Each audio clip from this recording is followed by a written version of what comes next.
السلام عليكم ورحمة الله وبركاته. أهلا بحضراتكم. النهاردة هنحل مشكلة كبيرة جدا. المشكلة دي بتواجه ملاك تيجو 7 خاصة بالشاشة، ألا وهي مشكلة بعد تحديث الأندرويد بيحصل إن الشاشة بتبقى صغيرة، والشاشة دي ملهاش أو شايفينها ملهاش حل أو ملهاش علاج.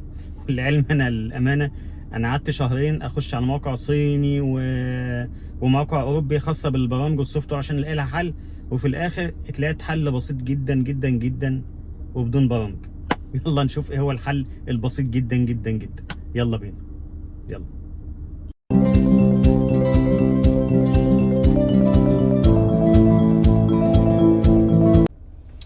اول حاجه التليفون بتاعنا، بس هنتعرف على الفيرجن او الاصدار بتاع الاندرويد. عندنا اصدار كام؟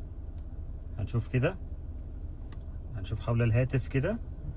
عندي هنا الاصدار ده اندرويد 13 اهو، اندرويد 13 خلاص. وده الجهاز ده اسمه شاومي نوت 11 برو 5G.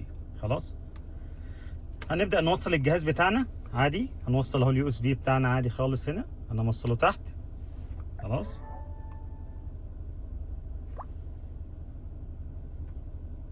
البرنامج بتاعي فتح اهو. بس اول حاجه يا جماعه لازم اتاكد ان البلوتوث عندي هنا مفعل اهو، البلوتوث يتعرف على الجهاز. تاني حاجه خلاص كده ابدا اشغل تاني اهو، اوصل تاني.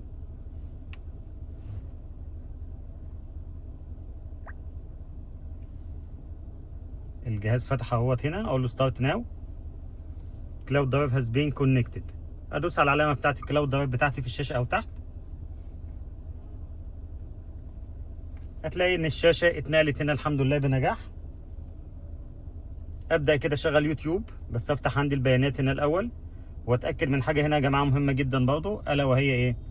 ان الروتيشن او الاورينتيشن بتاع الشاشه مفصول. هنا في اجهزه بتدوس عليها بتعمل لوك، وفي اجهزه بتفصل اللوك. فانا هنا الجهاز ده هفصل كده عشان يلف، اما اقلب الجهاز يمين وشمال يلف معايا.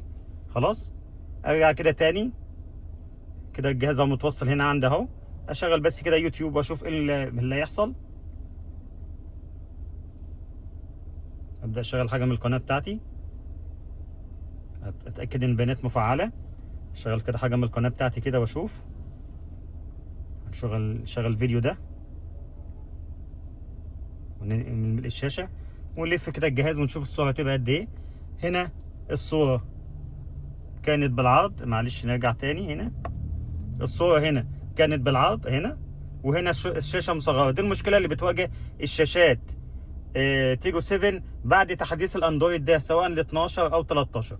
طب ايه الحل في الحاجه دي، في المشكله دي؟ نعمل ايه؟ نرجع كده تاني، نفصل الكابل. تمام، نخش على العلامه بتاعتنا بتاعت الكلاود درايف تاني من الاول وجديد.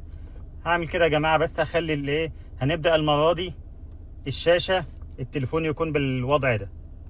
اوصل عندي وصلت الوصله الاصليه للجهاز.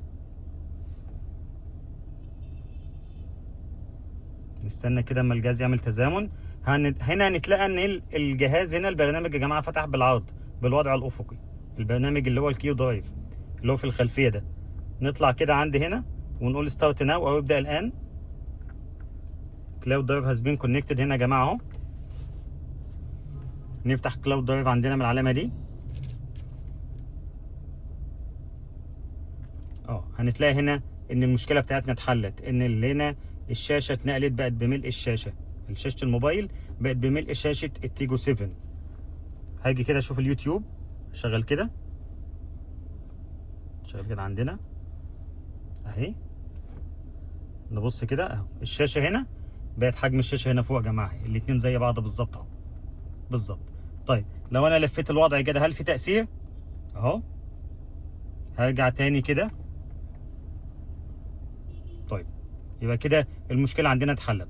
طب هل هي اتحلت على طول؟ طب افرض انا نسيت اهو، هعمل كده تاني الكابل يا جماعه تاني. خدوا بالكم الحركه دي اهو. هرجع تاني الكابل اهو، خليت التليفون تاني على الوضع الرأسي تاني اهو. هوصل، هستنى برنامج كيو درايف يديني الرساله بتاعته اهو، اللي هو ستارت، اللي هو ريكوردنج كاستنج ويز كيو درايف. اقول له ستارت ناو او ابدا الان. علامة التزامن عندي ظهرت اهي. البرنامج هنا خدوا بالكم فتح بالوضع الرأسي. هخش علامة الكلاود درايف عندنا السحابة دي اهي يا جماعة. المشكلة رجعت تاني، المشكلة رجعت تاني اللي هي بالشاشة الصغيرة دي. شلت كده تاني واوصل تاني على الوضع ده، مش هتتحل ابدا طول ما انا التليفون على الوضع الرأسي. هقول له ستارت ناو كده اهو، كونكتد تزامن. اخش كده على الكلاود درايف نبص ايه اللي بيحصل اهو. كلاود درايف المشكلة يا جماعة بتتحل سواء جبت كده او جبت كده. المشكلة دي واحدة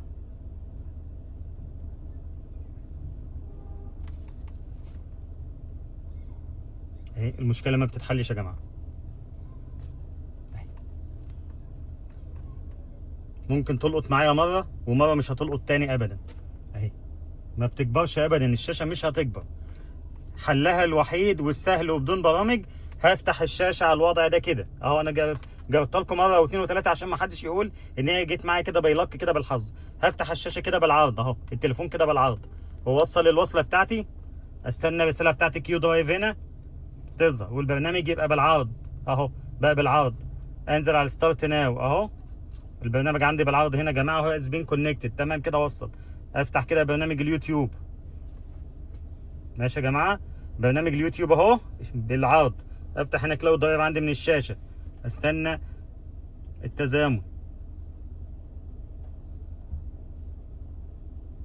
لو ما ظهرتش عندي هنا يا جماعه مش هعمل اي حاجه، هفصل الكابل واوصل تاني. ولا اي حاجه ولا اي حاجه، هفصل الكابل واوصل تاني، ما عنديش اي مشكله خالص. ستارت ناو تزامن.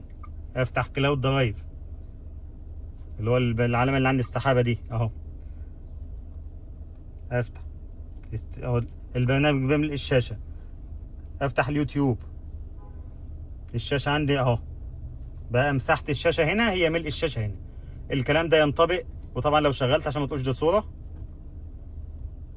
اهو. شغل الصوت. الجزء الثاني ده ان شاء الله الفيديو هنتبع برضه بالخطوات كما اتبعنا الجزء الاول بالظبط، بالخطوات بالظبط. لان لو خطوه فوتها مش هتكمل الخطوه اللي بعدها. ده اليوتيوب يا جماعه اهو. وكذلك برنامج الخرائط عندي نفس الكلام. لو خرجت كده وجبت برنامج مثلا الخريط بتاع المابس اللي هو خريط جوجل، نفس الكلام كده. هختار اي حاجه، اي حاجه مثلا نقول له مثلا غبور مثلا اهو، اللي هو بتاع الهياكل، غبور الهياكل. اقول له الاتجاهات مثلا اهو، البدء مثلا كده. اقول له البدء عندي. اجي الف الشاشه كده بالعرض. المتابعه اهي يا جماعه. الشاشه الخريطه هنا بملء المساحه هنا كلها بالكامل اهي، بالكامل اهي. اذا الحمد لله رب العالمين كده نجحنا في حل المشكله اللي كانت بتواجه الساده الملاك. دي احد المشاكل، وكل فتره لما نتلاقى مشكله جديده هنعمل لها فيديو للساده الملاك عشان نخلي الموضوع بسيط جدا. والشاشه هنا يا جماعه شاشه يعني كويسه تؤدي الغرض، وبتنقل التليفون من هنا يا جماعه شاشه التليفون لشاشه السياره بدون اي مشاكل. معاكم حازم راشد ودي قناتي. اتمنى من حضراتكم الاشتراك في القناه بتاعتي وتفعيل الجرس وانتظار الجديد والمزيد في القناه. شكرا لحضراتكم.